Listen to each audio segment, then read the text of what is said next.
doing in general? I'm good. Yeah. Excited. Are you, Super excited. when are you heading back to Peru? In 2 days, on 13th. Oh, wow. Thursday. Are you ever coming back, or? I hope so.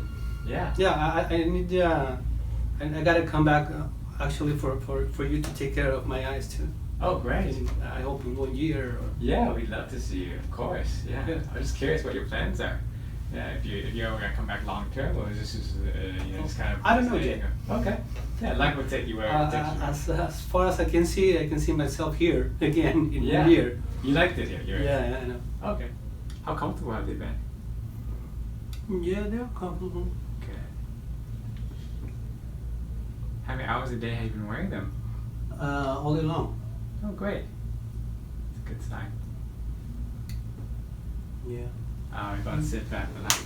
I'm just trying to get used to Yeah. contact lenses because it's great. my first time ever Yeah. wearing contact lenses. That's right. They tried the little ones on you before, No. and then that was No, rocks. you couldn't keep them on for more than like an hour. Little rocks in the eye. No, Yeah. didn't work.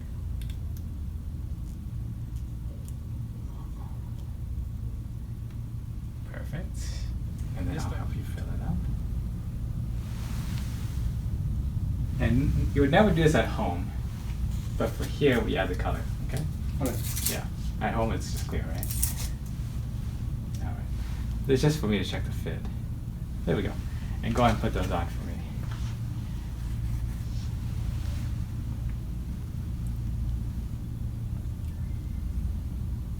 Perfect. Before we start doing all the testing, go and put your chin right in there. Good. Look straight ahead for me.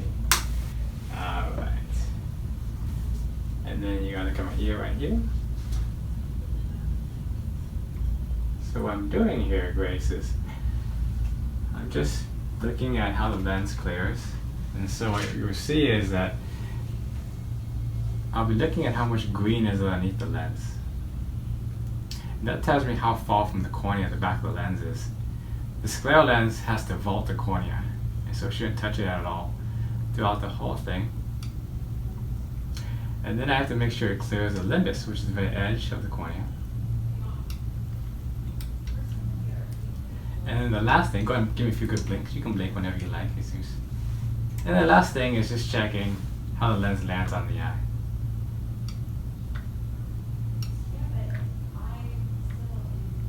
Okay. Alright. So I'm going to have you look straight ahead. Just like that. And then look up at the ceiling. I'm going to pull down your lower lid. Look up high. Look up high. Yeah, good. And now look straight ahead. And then when you're checking the edges, it's really important to just not only check whether when you have the light shine directly on the edge, but even to swing the beam off to the side to create a shadow to check for any edge lift. Because if there's edge lift, the lens might be too flat, and the patient will feel a little more of the edge when it's too flat like that. Look down to the ground. Thank you.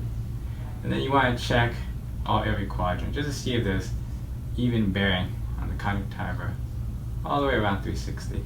This is your right eye. I'll move it over to the right side. And this is your left eye. So left eye and your right eye right here. Okay.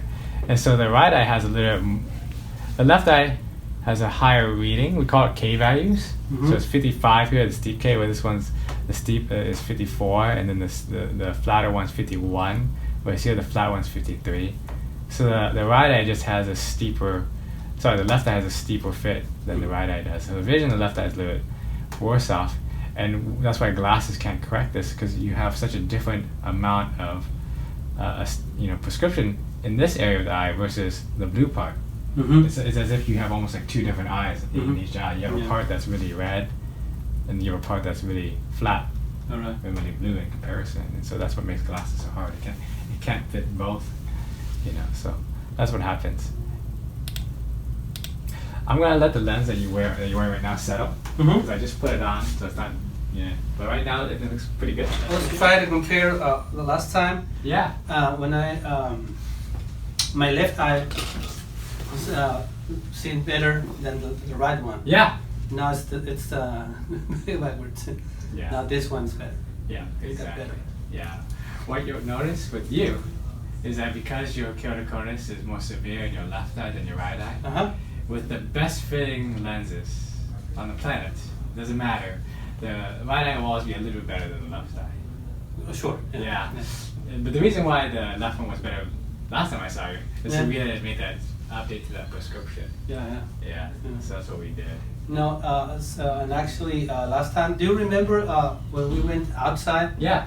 and tried to see the plates on the Yeah. cars? Did you see the plates? Now I can see the plates. Yeah. Way less blurry. Way less blurry. That's now I great. can see the plates and everything is less blurry. What you'll notice is at nighttime, things will be a lot better also. Yeah, this. Yeah. Right, It'll okay. be a lot better at nighttime. Yeah, because I was trying to struggle. I was struggling a little when I drive at nighttime Yeah. with lights, and so I've just tried to focus on what is right in front of me, Yeah. and everything is okay. That's what you have to do, right? You have to Yeah. focus on. Yeah, exactly. A lot of my patients would say they got a lot of glare and a Mhm. lot of streaky lights and halos. Uh-huh, What yeah. do you notice actually? I just sorry for the light, but what do you notice at nighttime for you? Oh, the shine, too bright. The lights looks a little brighter than what they are Okay. sometimes, and the best way to drive or to walk around is to focus where it's like 20 meters in front of me, and that's pretty good. Yeah. It looks good. But a little beyond that, it's kind of blurry or too shiny or the lights and whatever.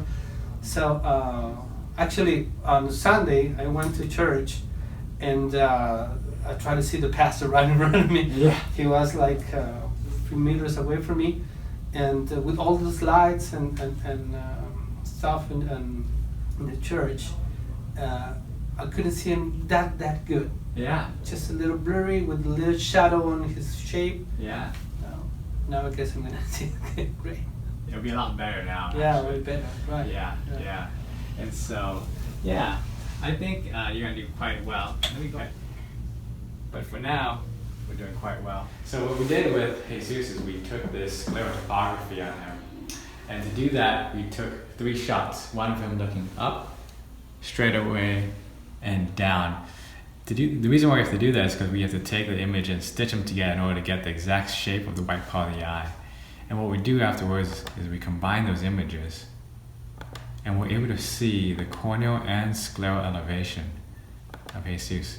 And so we take this data, and from it, now that we know the exact shape within 10 microns of accuracy, we're able to design a lens just like this and simulate how well it's going to sit on his eye so that it seals 360 perfectly.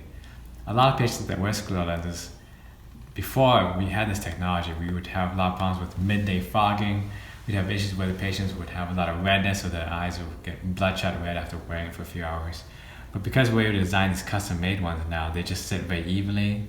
The lenses are extremely comfortable, and it takes us less effort and time to remake the lenses. We used to do this in the past where we would actually inject dental mold into the patient's eye, and you might have heard of lenses like iPrint Pro and things like that, where we would have to take a mold and scan them into at a lab in order to design the lenses. But nowadays we can just take images directly from a patient's eye here, and from there, now that we have that custom shape, we can just send this to the lab instead of doing dental mold, and they'll create the lens from that straight away, and it comes within a week. So it's very exciting.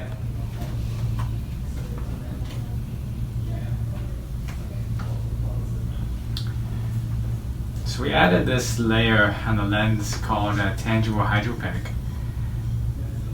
And the purpose of the hydropeg is to let the lens wet better. And so I look at his lens now they've been soaking, and now there's hydropeg on it. It wets pretty well.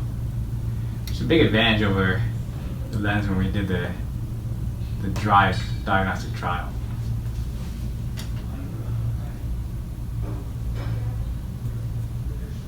Here's a pinguecula here on the nasal side. That's decent. So when we have these pingueculas, what we do is we do something called a microvault, or a lift, precision lift over that area. So we measure the size of it And because we have the SMAP 3D, the lab can see it as well, and they work around it so it doesn't dig in as much. So he's able to wear it all day long comfortably. Go ahead, sit back, relax. All right. So what I was talking about there, Jesus, is that if you ever looked at the white part of your eye, you have these small, tiny little bumps on the corners. Have you ever noticed that or not? The bumps? The little bumps on the white parts of your eye. No, not really. So they're called pinguecula. They're just tiny little bumps on the whites of the eye. Yours are not too bad. They're just small on both sides. The reason why I was talking about that just now when I was looking through the microscope is because the scleral lenses, it doesn't touch the cornea. It only touches the white part of the eye, right? And so when you have these tiny little bumps there, we have to kind of make sure we lift over it. Okay. Back in the day when they did scleral lenses, just a few years ago, what happened is that we put a scleral lens on the bump. And it's like a little speed bump there. And then the fluid inside the lens, it was leak out. And so your vision would be okay for like the first hour, maybe a couple hours. But then after that, the fluid would leak out, things would get really foggy. Okay. Yeah, so you're lucky. I kind of spoil you in that the fit's so sealed all the way around. So you wear it 12 hours and it's not a problem. There's no fog on you. So, not at all, right? Yeah, so you're lucky. You don't experience what other people have. So even just a year ago, people were complaining about that more so than they are now. Just because now we have the lens that's just really custom. The backside of it is toric and it fits over even little bumps like that you have the pingueculas for. So it looks like it's completely sealed. Exactly. So you are completely sealed all the way around. This thing is just a great lens for you. You've been like an angel to me, Doc. Oh, my pleasure. Yeah. It's the truth, and it's great that someone is recording this, because I just want to thank you. I've been waiting for this for 25 years. You know what I mean? Yeah. I couldn't see the way I can see now for 25 years. Yeah. Wow. So sometimes it made me cry. I just wanted to see it and I couldn't. And no matter what kind of glasses I use or what type of doctor I went to, nobody could help me. Wow. Yeah. But yeah, actually God put you right in front of my way, and I just want to thank you from the bottom of my heart. What you have done to me. Oh, thank you you helped me so much. My family is so grateful. My daughter is amazingly grateful. She cries every time she sees me. Oh. Because she always wanted to see me without glasses. Yeah. And when I woke up in the morning and I didn't have glasses on, and I was trying to reach stuff, and she looked at me and she almost cried. She said, "Daddy, I don't want you to live this way." Oh my God. And I always said, I know God is going to do something, I don't know what, to help me. Yeah. We believed this for many years, and today is the last step or the first step of this answer. Yeah. And you've been the answer. You've been the angel right in front of me. Oh. So wow. I thank heaven, I thank God, and I thank you for this. It's a miracle for me. Oh, thank you. It's like someone who couldn't walk. Now he can step up and walk. Yeah. Out of this room. Wow. It's a miracle. Oh yeah. For me, it's a huge miracle. So I thank you, Doc. Oh, thank you for sharing that. Oh my gosh. Thank you. Wow. Absolutely my pleasure. Yeah, you've been just wonderful to work with too. Thank you. I just wish you the best in Peru. Thank you. I hope you come back and I see you next year. I hope you can write some prescription for me to be back in 1 year. Yeah. For a check or a recheck or whatever, I don't know how you call it. Yeah. So I can come back. So it's gonna help me to come back here. Sure, we can write a letter or something. Yeah, something like this. I'll upload it to your online portal too. Yeah. Thank you. And you'll have that too. Thank you, Doc. Oh wow. Thank you. Okay. Thank you. Well, hey, good to see you. Yes. God bless you, Doc. Thank you very much.